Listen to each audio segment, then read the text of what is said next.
નમસ્કાર મિત્રો, પેરના ન્યૂઝમાં આપનું સ્વાગત છે। આજ રોજ સુરત માંડવીના ફોરેસ્ટર હાઉસ ખાતે કોંગ્રેસ પાર્ટી દ્વારા યુવા સંવાદ અભિયાન કાર્યક્રમ યોજાયો હતો। ધારાસભ્ય જિગ્નેશ મેવાણી ગુજરાત સરકાર પર આકરા પ્રહારો કર્યા હતા। પાર્ટીના કાર્યકરો મોટી સંખ્યામાં કોંગ્રેસનો ખેસ ધારણ કરી કોંગ્રેસની વિચારધારા સાથે જોડાયા હતા। માંડવી ફોરેસ્ટ રેસ્ટ હાઉસ ખાતે કોંગ્રેસ સમિતિ સંવાદ અભિયાન કાર્યક્રમ ધારાસભ્ય જિગ્નેશ મેવાણીના અધ્યક્ષસ્થાને તથા દક્ષિણ ગુજરાત પ્રભારી ઉવાજી નાયડુ, જિલ્લા પ્રમુખ આનંદભાઈ ચૌધરી ઉપસ્થિતિમાં શિક્ષિત યુવકોને બેરોજગારી, મહિલાઓની સુરક્ષા, મોંઘવારીથી મુક્ત, ભ્રષ્ટાચાર, જંગલ જમીન અધિકાર, બંધારણની રક્ષા વગેરે અનેક મુદ્દાઓ ઉઠાવ્યા હતા। જેમાં ધારાસભ્ય જિગ્નેશ મેવાણીએ ગુજરાત સરકાર પર આકરા પ્રહાર કર્યા હતા અને જણાવ્યું કે સરકાર આદિવાસીના વિસ્તારોમાં આદિવાસી સમાજની સંસ્કૃતિનો નાશ કરી રહી છે। જળ, જંગલ અને જમીન બાબતે અત્યાચાર કરી દમન ગુજારી રહી છે।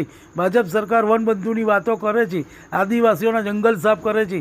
માંડવી તાલુકાના વંદેસિયા ગામમાં મિત્તલ ચૌધરી સહિત ઉટેવા સહિત આજુબાજુના ગામના આમ આદમી પાર્ટીના કાર્યકરો કોંગ્રેસનો ખેસ પહેરી કોંગ્રેસમાં જોડાયા હતા।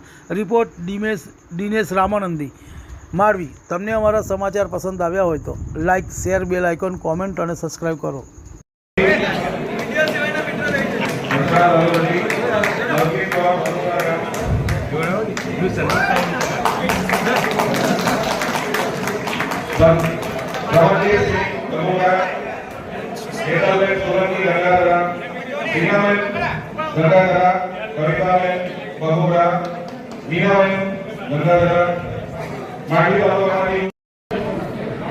ऑल इंडिया कांग्रेस कमेटी शा માટે જિલ્લા પ્રમુખ બનાવ્યા છે।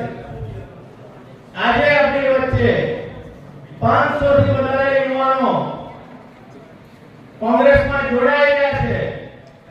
તાળીઓના ગગડાટથી બધા આનંદમય બનાવી અધ્યક્ષ આનંદભાઈ ચૌધરીને વિનંતી કરી